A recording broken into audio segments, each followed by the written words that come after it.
Character of duke. The duke has a sense of dignity. ডিউকের মর্যাদা ছিলেন, তিনি মর্যাদা গর্ব করতেন। He is proud, possessive and selfish man. তিনি একজন স্বার্থপর ব্যক্তি এবং তিনি গর্বিত এবং সবসময় নিজের বলে সব কিছু ভাবতেন, possessive nature.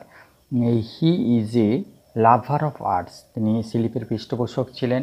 He does not understand or appreciate the duchess. তিনি ডাচেসকে একদম বুঝতেও পারেননি। Who is good and simple. Duchess ছিলেন খুবই ভালো এবং সরল। Who is good and simple. She has a beautiful soul. তার একটি সুন্দর আত্মা ছিল, তার মন ছিল। She has a beautiful soul. The duke presents himself as cunning. Duke নিজেকে উত্থাপন করেছেন ধূর্ত, হাইপোক্রিটিক্যাল, শ্রিউড অ্যান্ড মার্সেনারি। ভণ্ডামিপূর্ণ, বিচক্ষণ এবং অর্থ নিয়ে উদ্বিগ্ন ব্যক্তি। He shows himself as a connoisseur of art. তিনি শিল্প বিষয়ক পণ্ডিত বিচারক হিসাবে নিজেকে দেখিয়েছেন। Fra Pandolf's hands worked busily a day and the assistants who says this explain. The duke says this. Duke এখানে কে বলেছেন? এখানে দ্য ডিউক বলেছেন এই কথাটা। He shows the portrait of the last duchess. তিনি লাস্ট ডাচেসের ছবিটা দেখিয়েছিলেন। To the messenger of count. একজন কাউন্টের মেসেঞ্জার, কাউন্ট মানে যার কন্যাকে তিনি বিয়ে করতে চলেছেন, তিনি একজন দূতকে পাঠিয়েছিলেন। সেই মেসেঞ্জারকে তিনি দেখাচ্ছিলেন। He is going to marry the count's daughter. তিনি কাউন্টের কন্যাকে বিয়ে করতে যাচ্ছেন। It is a beautiful portrait painted by Fra Pandolf. এটা একটা সুন্দর ছবি ছিল, ডাচেসের ছবিটাকে সুন্দর বলে ভাবা হয়েছে এবং সেটা এঁকেছিলেন হচ্ছে Fra Pandolf. He worked hard for a day to make or paint it. Ferrara. Who is Ferrara? Ferrara কি? Ferrara is the arrogant duke of Italy. ইটালির একজন ঔদ্ধত্যপূর্ণ duke. He takes pride for his old family name. তিনি তার family name নিয়েই গর্ব প্রকাশ করতেন।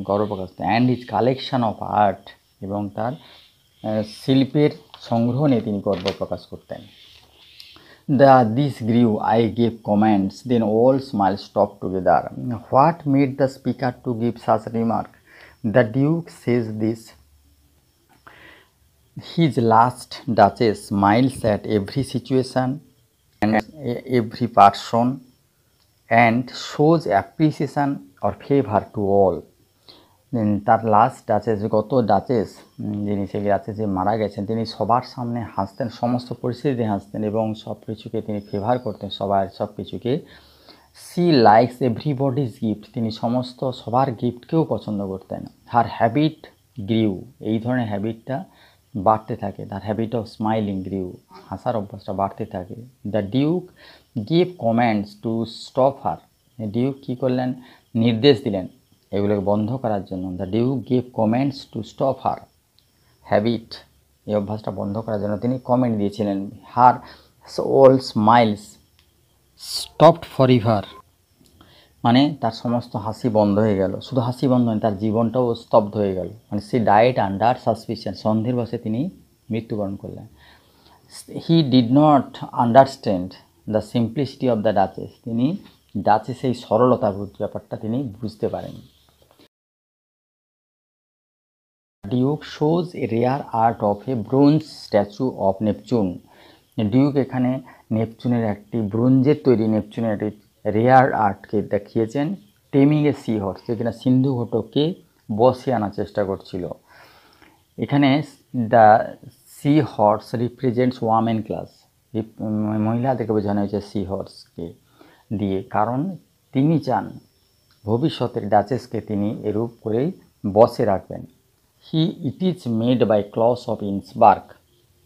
এটা তৈরি করেছেন ক্লস অফ ইন্সবার্গ তৈরি। It signifies that the dowry from the count whose daughter he is going to marry should be adjusted to his dignity that inspired a sculpture Claus ইন্সবার্গ।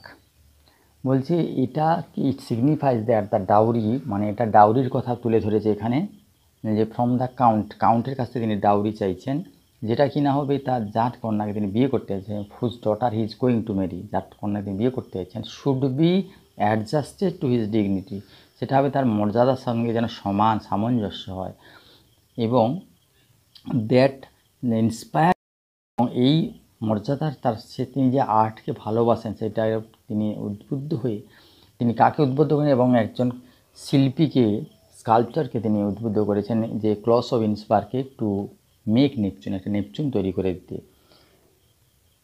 That piece a wonder, why is the piece called a wonder? The duke calls the portrait of duchess a wonder. Duke এই ডাচেসের ছবিটাকে একটা wonder বলে ভেবেছেন, বিস্ময় ভেবেছেন। He likes the passionate look of the duchess in the painting. তিনি ছবির মধ্যে যে ডাচেসের চাহনিটা আছে, ডাচেসের যে লুকটা, সেটা আবেগ ঘন লুক, প্যাশনেট লুক, সেটাকেই তিনি পছন্দ করেন। তার বাস্তবে যখন বেঁচে ছিলেন সেই ডাচেসের প্যাশনেট লুক তার পছন্দ হয়নি, কিন্তু তার ছবির মধ্যে যে প্যাশনেট লুকটা তৈরি হয়েছে সেটাকেই তিনি বেশি পছন্দ করেন। হি takes pride for the artist. তিনি একটা আর্টিস্টের জন্য গর্ব প্রকাশ করেন। এর ফ্রা প্যান্ডল, যিনি কিনা who paints the picture of his last duchess, যিনি ডাচেসের ছবিটা এঁকেছেন।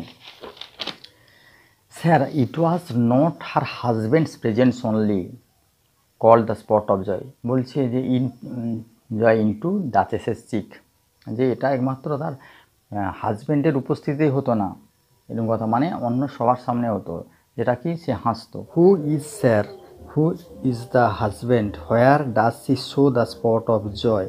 Here sir refers to the emissary of the count in the poem My Last Duchess by Robert Browning.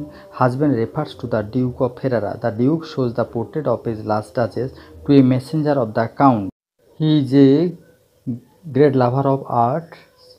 The Duchess smiles at the slightest action and at everyone. It is her habit. While she smiles, the sign of joy flashes to Duchess's cheek. Why is it spot of joy? Her joy is not spotless. The Duke says that she should not have such full of spots. Joy into her cheek. The spot of joy flashes on the picture of the last Duchess, and seemed as they would ask me if they durst how such a glance came there. Show not the first. Who are they? What would they ask the speaker? Who are they? এখানে they বলতে কাকে বলা হয়েছে? What would they ask the speaker? তারা বক্তাকে কি জিজ্ঞাসা করতেন, মানে যারা ওই ছবিটা দেখতে আসতেন সেই সমস্ত ভিজিটররা বক্তাকে কি জিজ্ঞেস করতেন, এই প্রশ্নটা এখানে দেয়া হয়েছে। The word they refers to the visitors of the portrait of the Duchess. দে বলতে এদেরকে বলা হয় কাকে, তাদেরকে কথা বলা হয়েছে দে উড আস্ক, মানে দে বলতে এখানে যারা যারা দেখতে আসতো এই ডাচেসের ছবিটা, তাদেরকেই সবাইকে দে বলে বলা হয়েছে। তারা যে সুন্দর করে, এত সুন্দর তার উজ্জ্বল, তার গ্লেস কীভাবে এলো। They are freezed by the passionate looks of the duchess. ডাচেসের প্যাশনেট লুক দেখেই সেই সমস্ত ভিজিটররা কিন্তু সন্তুষ্ট হতেন, মুগ্ধ হতেন। ইন দ্য পিকচার, ছবির মধ্যে, কিন্তু বাস্তবে ডাচেসের যে এত সৌন্দর্য আছে সেটা কিন্তু ডিউকও কোনো দিন বোঝেননি এবং বোঝার চেষ্টাও করেননি, এবং তার সরলতাটাকেও বুঝতে চেষ্টা করেননি। They want to know from the ডিউকের কাছ থেকে জানতে চান how such a glance came in the picture of the ডাচেসের মধ্যে এত সৌন্দর্য কীভাবে এলো, এটা জানতে চাইছেন। নেক্সট,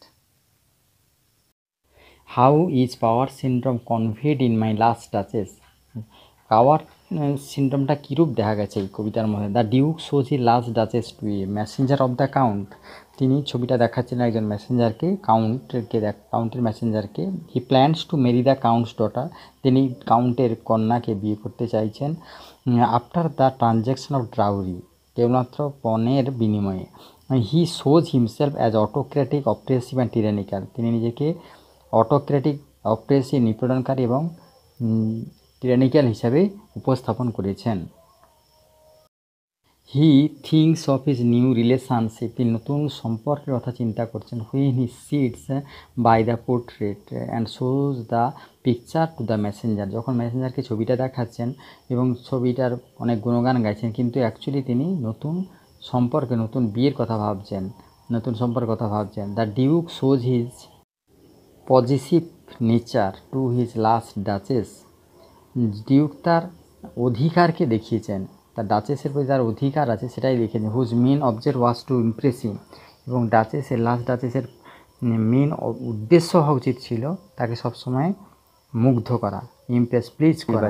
নাট্যের মূল্য হি লাইকস হার পোর্ট্রেট, তিনি তার ছবিটা পছন্দ করেন। He did not like her, তিনি প্রকৃত তাকে পছন্দ করেন না। হি ওয়াজ অ্যালাইভ, করতেন না যখন তিনি জীবিত ছিলেন, তখন ডাচেসকে পছন্দ করতেন না। Because he smiled at everyone, সবার সামনে হাসতেন। She might have affair with them, তিনি মনে মনে ভাবতেন যে তার হয়তো ওদের সাথে কোনো অ্যাফেয়ার আছে, লাভ অ্যাফেয়ার আছে। He wanted to keep her duchess under control, তিনি ছবির ইন দ্য পিকচার, তিনি ছবির মধ্যে ডাচেসকে কন্ট্রোলে রাখতে চেয়েছিলেন, যে তার ছবি বানিয়ে দিলে তিনি পুরো কন্ট্রোলেই থাকবেন, আর কোনো দিন হাসতে পারবেন না। অ্যাজ হার ইমেজ, তার যেভাবে ছবি দেখা গেছে। Actually he did not like her glance, তিনি তার এই সৌন্দর্যটাকে কোনো দিন পছন্দ করেননি। সি ডাইড আন্ডার সাসপিশন, তিনি সন্দেহের বসেই মারা গেছেন, মানে হয়তো ডিউক তাকে মেরেই ফেলেছে। সি ওবেজ হিজ কমেন্ড, সে তার সমস্ত ডাচেস তার সমস্ত কমেন্টই মেনেছিল, ডিউকের সমস্ত আদেশই মেনে নিয়েছিল। সে only she smiles at everyone, শুধু সবার সামনে হাসতেন। The duke represented himself as Neptune, নেপচুনের মতো ডিউক নিজেকে প্রতিস্থাপিত করেছেন। যেভাবে the sea horse was the symbol of the duchess, ডাচেসের প্রতীক হচ্ছে সি হর্স, সমুদ্র সিন্ধুক। এইখানে আন্ডার হিজ ফুল কন্ট্রোল, তিনি তার সম্পূর্ণ কন্ট্রোলে থাকবেন। As Neptune taming a sea horse, Neptune যেভাবে সি হর্সকে বসে রেখেছেন, তেমনি ডাচেসকেও তিনি কন্ট্রোল রাখতে চেয়েছেন। Though this dramatic, through this dramatic monologue he shows his power syndrome, এর মধ্যে তিনি তার ক্ষমতাকে দেখিয়েছেন। My object refers to women, my object বলতে মেয়েদেরকে বোঝানো হয়েছে। The duke stoops to the messenger for dowry, ডাউরির জন্য মেসেঞ্জার হাতে মাঝে মাঝে নত হয়েছিলেন। He is ready to go together down with the messenger. Munificence mean splendid generosity, উদারচকে বলা হয়েছে। অ্যাভোট মানে, অ্যাভোট মিনস কনফেস, সত্য বলে স্বীকার। তিনি ওয়ামেনও চান, ডাউরিও চান, তিনি সত্য বলে স্বীকার করেছেন। He shows no pretence about dowry, ডাউরির ব্যাপারে তিনি কোনো ভণ্ডামি করতে চান না, সরাসরি বলেছেন তার বংশমর্যাদা অনুযায়ী যেন ডাউরি দেয়। মাই gift of A 900 years old name means that the Duke was born of an old aristocratic family, Duke একটা অভিজাত বংশে জন্মগ্রহণ করেছেন, এটা দ্বারাই বোঝাচ্ছে 900 বছরের পুরনো। Neptune is made by Claus of Innsbruck, আর the duchess's picture is made by Fra Pandolf, ডাচেসের ছবি তৈরি করেছেন ফ্রা প্যান্ডলফ, আর নেপচুনের ছবি তৈরি করেছেন Claus of Innsbruck. Duke is presented here as an autocratic person. He is also an arrogant, selfish person.